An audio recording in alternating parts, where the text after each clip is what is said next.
امریکہ اور روس کے درمیان دنیا کے دو بڑے سمندروں بحر الکاہل اور آرکٹک کے جمے ہوئے پانی میں یہ دو جزیرے کھڑے ہیں۔ انہیں ڈایامڈ جزائر کہا جاتا ہے۔ ان میں سے بائیں والا بڑا جزیرہ روس کے کنٹرول میں ہے اور دائیں والا چھوٹا جزیرہ امریکہ کا حصہ ہے۔ دونوں جزیروں میں فاصلہ صرف 3.5 کلومیٹر کا ہے، لیکن دونوں میں ٹائم کا فرق دیکھا جائے تو روس والا جزیرہ امریکہ کے جزیرہ سے تقریباً 21 گھنٹے آگے ہے۔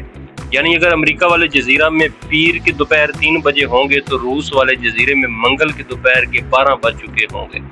یعنی صرف 3.5 کلومیٹر سفر کرنے پر اگلی تاریخ میں بھی جا سکتے ہیں اور پچھلی تاریخ میں واپس بھی آ سکتے ہیں۔ اس کے پیچھے کیا چکر ہے، اس کے لیے ہمیں میریڈینز کی لائنوں کو سمجھنا ہوگا، جو زمین کے نقشہ کو سمجھنے کے لیے شمال سے جنوب کی طرف خیالی طور پر بنائی جاتی ہیں۔ ہماری زمین گول ہے اور ایک گول دائرے میں 360 ڈگریاں ہوتی ہیں، تو ہم زمین کے نقشے پر شمال سے جنوب 360 لائنیں بنا لیتے ہیں۔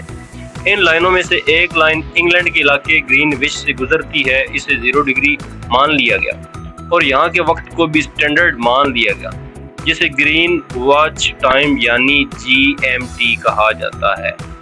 اور اسی 0 ڈگری سے مشرق کی طرف ہر 15 لائن گزرنے کے ساتھ وقت میں 1 گھنٹے کا اضافہ ہوتا جاتا ہے، یعنی مشرق کی طرف ہر 15 ڈگری کے بعد GMT+1، جبکہ مغرب کی طرف ہر 15 لائن میں سے 1 گھنٹہ کام ہو جاتا ہے، یعنی مغرب کی طرف سے ہر 15 ڈگری کے بعد GMT1۔ اسی طرح جب 180 ڈگری کی لائن آتی ہے تو وہاں مشرق اور مغرب کے وقت میں اتنا فرق پڑ جاتا ہے کہ دونوں طرف کی تاریخیں بدل جاتی ہیں، اور اس 180 لائن کو انٹرنیشنل ڈیٹ لائن کہا جاتا ہے، جو کہ بحر الکاہل میں سے گزرتی ہے۔ البتہ دنیا کے ممالک اس انٹرنیشنل ڈیٹ لائن کو پوری طرح فالو نہیں کرتے، کیونکہ یہ لائن کئی ممالک کو 2 حصوں میں تقسیم کرتی ہے، مگر حکومتیں اپنے پورے ملک کا وقت اور تاریخ ایک ہی رکھتی ہیں۔